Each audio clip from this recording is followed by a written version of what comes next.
Welcome to the Good Stuff Family Podcast. I'm Dawn Kendrick, and I am so glad you're here. This is the place you're going to find genuine inspiration in authentic, vulnerable stories that are distinctly different than anything you'll see in mainstream media. The story that binds all of these together, it's my own testimony. Candid, transparent story of my own journey. Holy shifts, grit, grind, divine design.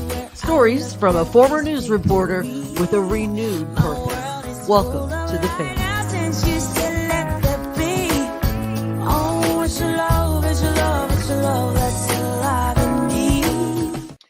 Hey, Good Stuff family. This is our In Their Own Words author series, and we are making our way through Murphy's Don't Quit, this book. So if you've been following us, you know, we're up to Chapter 13 already, The Sunshine State. It's my friend Colleen Murphy who uses humor and really vulnerable, raw, descriptive writing about the journey through her daughter Lauren's traumatic brain injury. So I'm going to bring her in right now. Good morning, friend. Good morning. So at this point, we are about halfway through the book. And we're realizing that, okay, she has beaten all the odds, but Lord, there's so much work to do. So do you want to just kind of set us up what gets us to chapter 13 in the Sunshine State before we start reading it? Sure. So my daughter Lauren was hit by a car 11 years ago while on a business trip in Los Angeles, was not expected to survive. If she did survive, they said that she would remain in a semi-vegetative state. So fast forward, we went through ICU, were airlifted to a rehab center in Chicago, went through all the rehab process, went home, she came home to live with me. She used to live in New York, went through the adjustment period of being at home, working on medication and rehab and all of the circuits in her brain turning on. And she overcame a lot through that point. But she had aphasia, which is a language disorder. They removed the language portion of her brain. So she was not able to communicate. She couldn't tell me what she wanted to eat. She couldn't tell me what she was feeling. She couldn't tell me, if she was cold, if she was warm. She couldn't tell me anything. She could barely even say her name. So we went to Florida to an aphasia center. It's a specialty clinic that's 5 hours of intensive speech therapy, but we still were dealing with behavior issues at the same time. So this is where we are, we're going to Florida to try to get some of her language skills back. And just to give some perspective, again, for people who might be joining us, you can check out all the previous ones on the Good Stuff Family with Dawn Kendrick on YouTube. But I think this is super telling. So this picture was taken not long before the accident. Right, Mama? Yeah.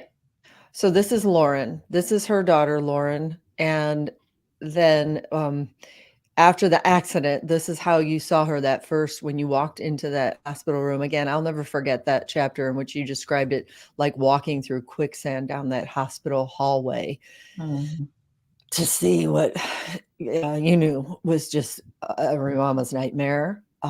But here's the thing, spoiler alert. She is now doing speaking engagements with her mama about overcoming this. The two of you speaking to people who are going through obstacles and trying to be overcomers themselves in their own lives in varying degrees. And you're uplifting, encouraging, and inspiring so many people. So much so that I went, when I met Lauren at Incarnate Word, she handed me this business card. And I'm like, I have to be your friend and I need to meet your mama, like ASAP. So, but let's just take before we, I want to show this little video really quickly of when we talk about, you just talked about relearning. Here she is not long before the accident.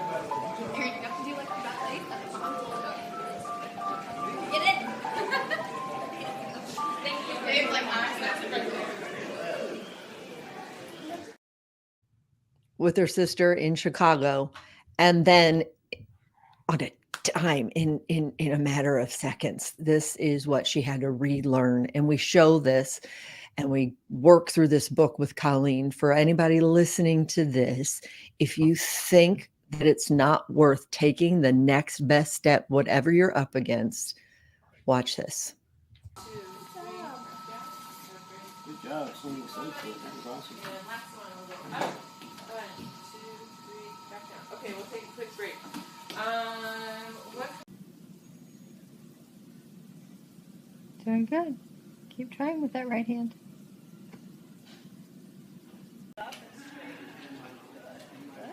Good stretch. So the payoff is that, again, we've said it before, like I don't know about you, but she works out more often than I do, like with the trainer. Way more often than I do. Right. And it wasn't easy, but here she is. And there's still work to do. But so Mama, get us in then to chapter 13, the Sunshine State, as we continue to work our way through Murphys Don't Quit, Colleen Murphy. Alrighty. The day we left for Florida, I took a picture of Lauren at the airport, standing in the exact same spot that I stood talking to Nurse John the day our lives were turned upside down. I was hopeful that Florida would be a new beginning for her. We were now 16 months post-accident. I was desperate to find something to help speed up the slow recovery process. Dave accompanied us to Florida to help us get settled. Lauren was difficult to handle, and traveling brought a whole new layer of difficulty. Things like making sure she doesn't open the car door while I'm driving were still very much a threat. The Aphasia Center fees included a furnished apartment in a little town called Gulfport, just outside of St. Petersburg. Dave, Lauren, and I arrived in Florida on a Saturday. Dave was flying home the next day. Before we explored the area, we unpacked and stocked the apartment with groceries. Dave was very patient with me as I struggled with making decisions. I had never been so indecisive. Earlier in the day, I looked at 4 or 5 different rental cars before I finally picked one. Then we went to 2 different grocery stores, and I walked inside 3 restaurants before I could decide on a lunch spot. This is one of the many reasons why I love him so much. He is extremely patient with my craziness. If the situation was reversed, I would have lost it back at the rental car place. The next afternoon, I dropped Dave back at the airport and thought, now what? This was the first time Lauren and I would be alone for any extended period of time. I knew I needed to remain a step ahead of her and come up with more strategies to keep her safe. I came to Florida armed with a state-of-the-art adhesive-backed alarm system for the front door that I bought from Amazon. Not exactly a Fort Knox security system, but it was better than nothing. I feared she would figure out she could just pull it off or escape while I was in the shower. There were so many worst-case scenarios. I knew I had to sleep with one eye open. On Monday, we woke up early so I could do Lauren's hair and makeup. Afterward, we took a first day of school picture in front of a palm tree. Back at home, I was missing Kelsey, Ryan, and Maggie's first day of school for the 2nd year in a row. We arrived at the Aphasia Center on time. One of us was nervous, the other was oblivious. The Aphasia Center was in a small strip mall and set up like a doctor's office. We were given a quick tour. Each speech room had windows and a table with pads of paper, note cards, pencils, and pens. While Lauren was being introduced to her new therapists, I went back to speak with the director. I had a good feeling right away. Everyone was energetic and helpful. I knew Lauren would relate well with her therapists. They were all close to her age. This would be the first day that I would not be joining Lauren during a therapy session. I decided I should probably mention the very slight possibility that Lauren might try and escape. They had no way of knowing she had sneaky silent ninja skills and superhuman strength. I considered letting them figure it out on their own, but didn't want Lauren wandering around Florida or riding around in a cab. I had paid enough ransom money / cab fare. The director assured me that they could handle Lauren. Still pulling out of the parking lot without Lauren, I had a weird feeling. I went back to the quiet apartment and laid in the fetal position, praying they wouldn't lose her. On the positive side, I was able to pee with the door closed for the first time in ages. With the exception of the infamous lake weekend, I hadn't had that much freedom since we arrived home from RIC over a year earlier. I had no idea what to do with myself. 5 hours later, I was back at the Aphasia Center. Lauren was sitting in the lobby with one of the therapists waiting for me. They told me Lauren tried to walk out mid-morning, but they blocked the door. They set the precedent on day 1 that she wasn't leaving. Instead of leaving, they allowed Lauren to take frequent breaks and rest when she was feeling overwhelmed. I was happy we had chosen a place that seemed to know how to handle her difficult tendencies, probably better than I did. That evening, we went out to dinner to celebrate her first full day.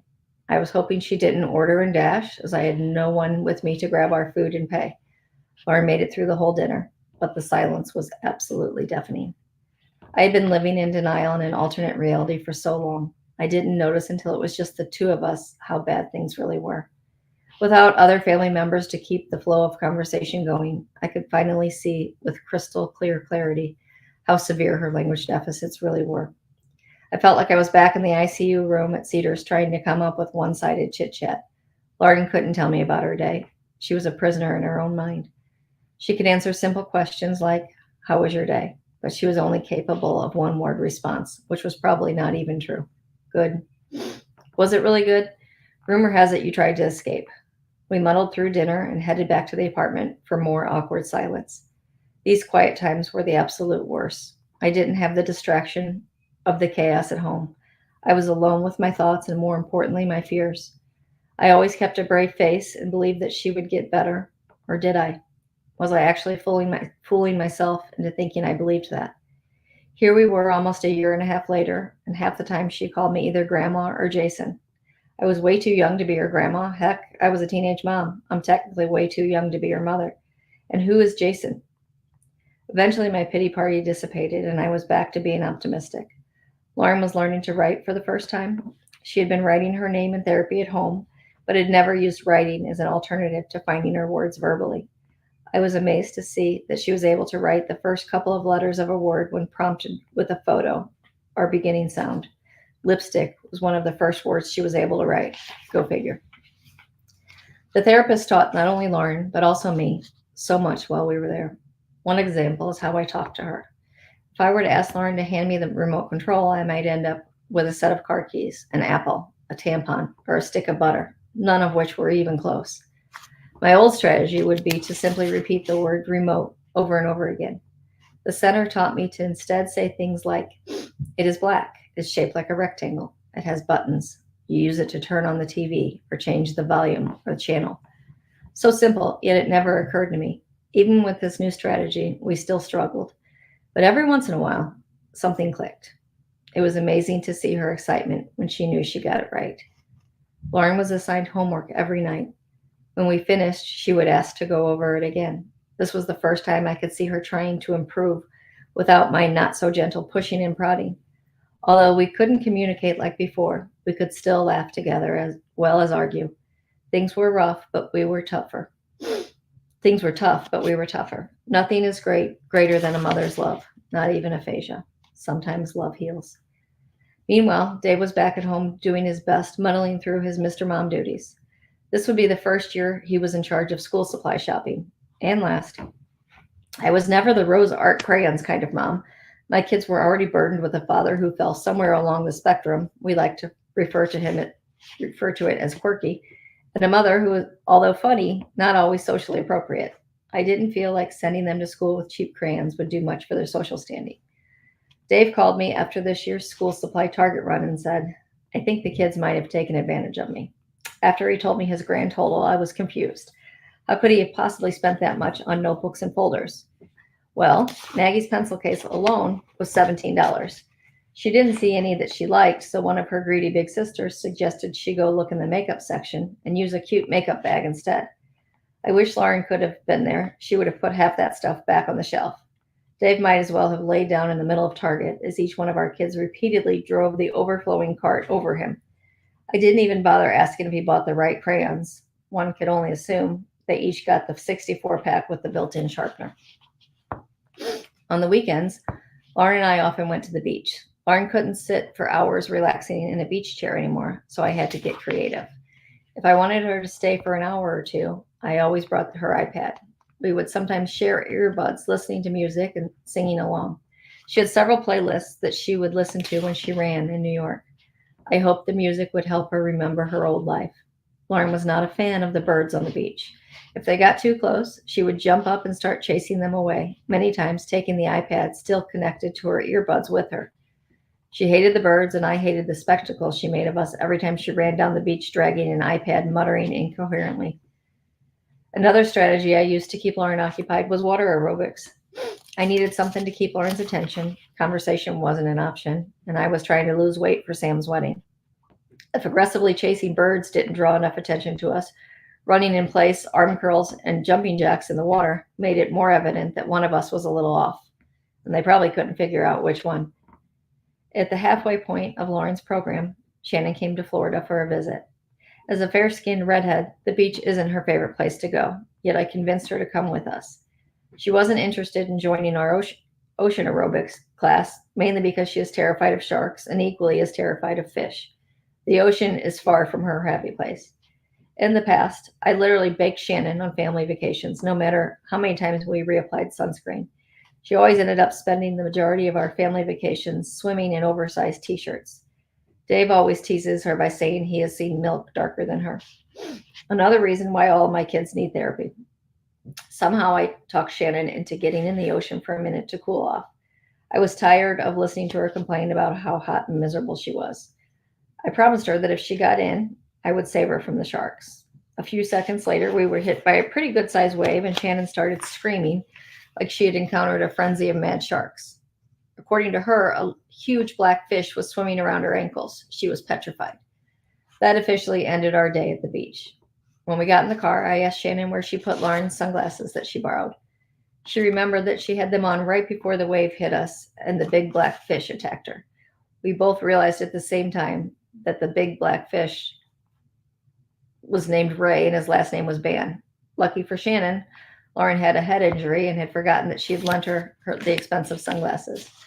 We spent the rest of the weekend hanging out, enjoying our short time together before she flew home and headed back to school. By the end of the 6-week program, Lauren's stamina had thankfully improved. I was proud of how hard she worked and watched as her growing confidence helped her to become more verbal. There was no quick fix. I knew that going in, but I still secretly hoped this 6-week program would give me more of my daughter back. What it did give me were more tools to help her fight for her words. Back at home, her regular speech therapist was receptive to taking some of the things Lauren did at the Aphasia Center and incorporating them into her daily sessions. I vowed early on that I would go to the ends of the earth to find the best therapists, and so far, so good. A week after we returned from Florida, we traveled to Indiana for my niece's wedding.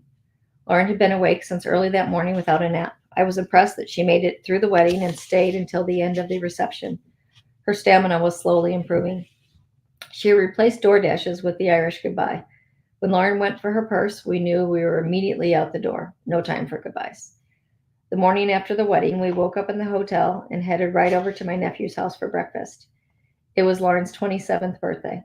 As soon as we walked into the house, Lauren started turning around in circles like a dog chasing its tail. I was the only one who noticed something wasn't right. I grabbed her by her shoulders and saw the dreaded eye blinks. I called out for help and everyone kind of froze. And by froze, I mean literally froze. I looked over and said, "Can someone call 911? I not so gently said it again. "Someone please call 911.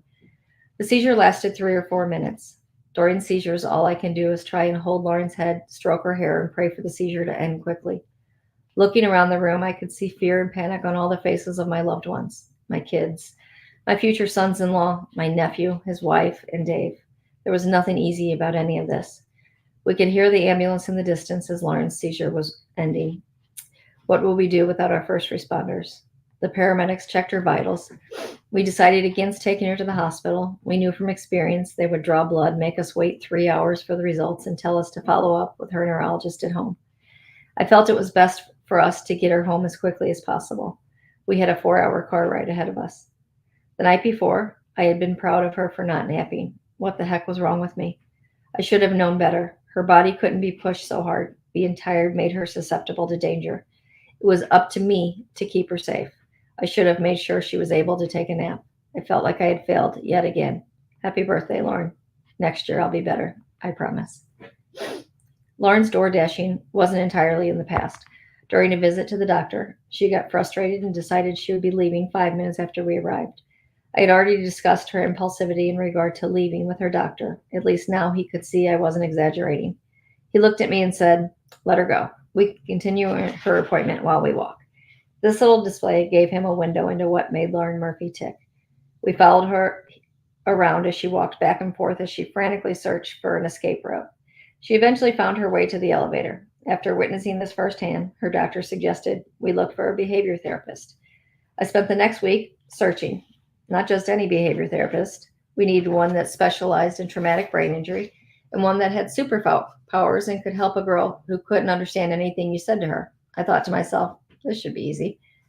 I must have talked to 30 people. Finally, I found one place that had experience with traumatic brain injuries. I figured I wouldn't jinx it by mentioning her aphasia. The receptionist asked if we had insurance. When I told her that yes, Lauren was insured, she said, "I'm sorry, we only work with patients that are uninsured." I was really confused. That was their policy, no exceptions. I asked her if I could call back and we could start this conversation over. "Hello, my name's Colleen. My daughter has some behavior issues, and on top of it all, we don't have health insurance." She didn't find me amusing and let me know that's not how it works. I hung up the phone and realized I needed a drink, and by this time I also needed to find a behavior therapist for me too. Lauren was on several medications, a few neurostimulants, anti-seizure medications, and an antidepressant. She had put on quite a bit of weight that summer, and we feared it could have been caused by one of her medications. I knew it bothered her, but I wasn't willing to risk her safety by switching medications. Lauren has always been vain. She was sad about her weight gain. Even though she wasn't able to verbalize her frustrations, she was able to get her point across by gesturing. One day, Lauren got out of the shower, stood in front of her full-length mirror, and said, "There's fat F, Lauren.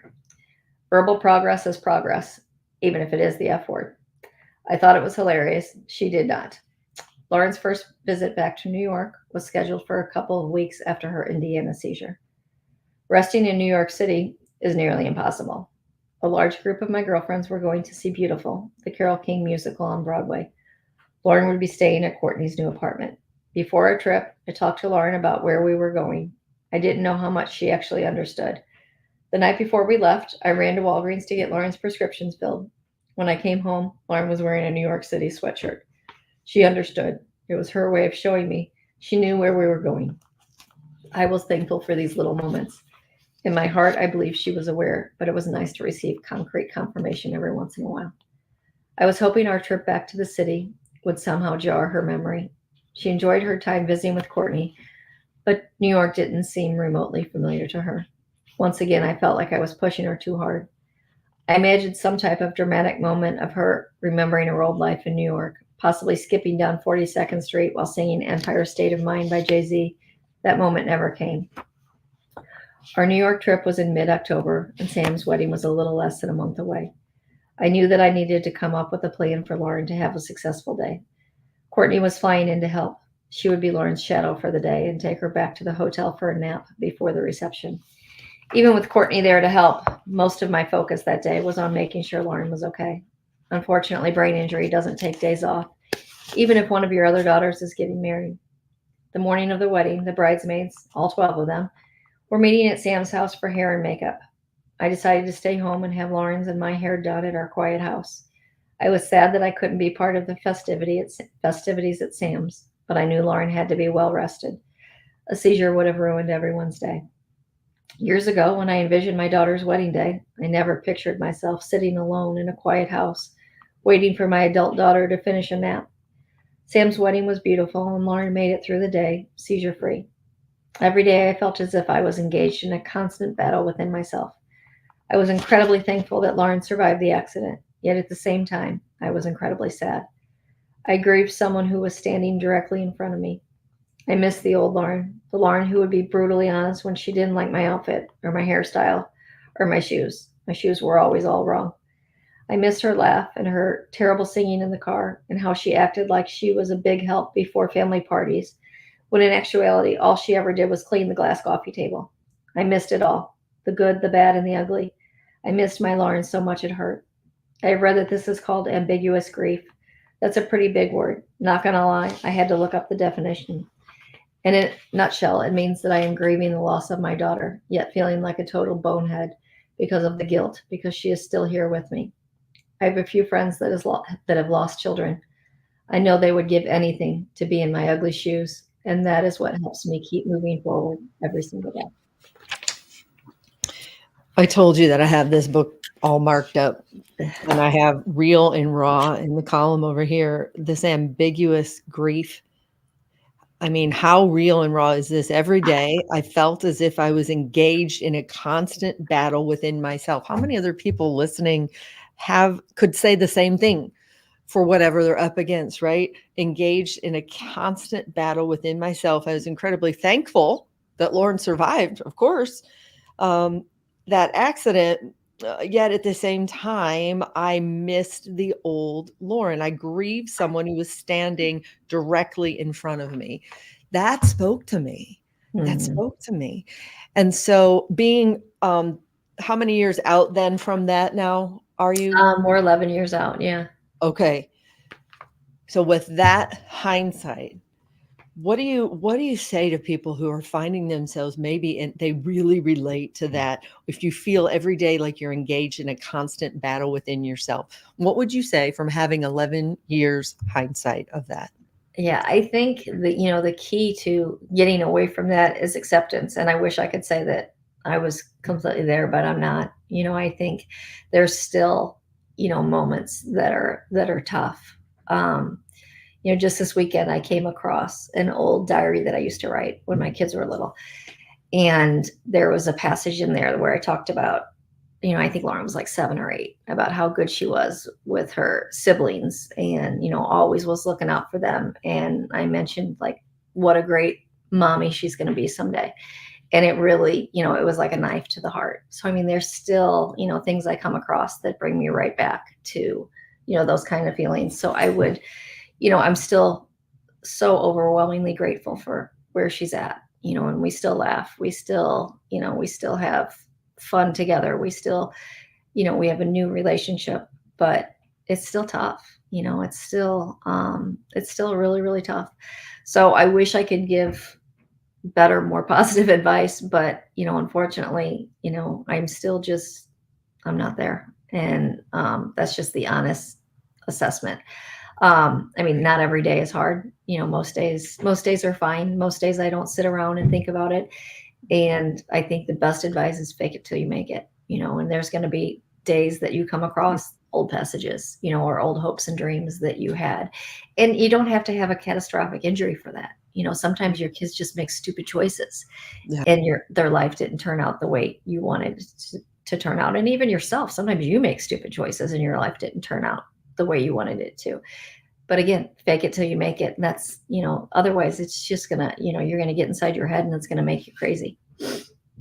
And again, even with your answer, vulnerable, not sugarcoating. And that's Mhm. why I think you and your story and Lauren are so valuable to so many people, including myself. And I love you, my friend. Is there anything else you want to add? No, just keep putting one foot in front of the other. That's it. That's it. And that's the one thing all of us can do. Mhm. Really, the next best step, when they say one day at a time, sometimes it's just 1 hour at a time. Mhm. And Yeah, so, for sure. yeah, Yeah, hang on. Yeah. amen. So if you're listening to this, y'all, again, it's Colleen Murphy. Murphys Don't Quit.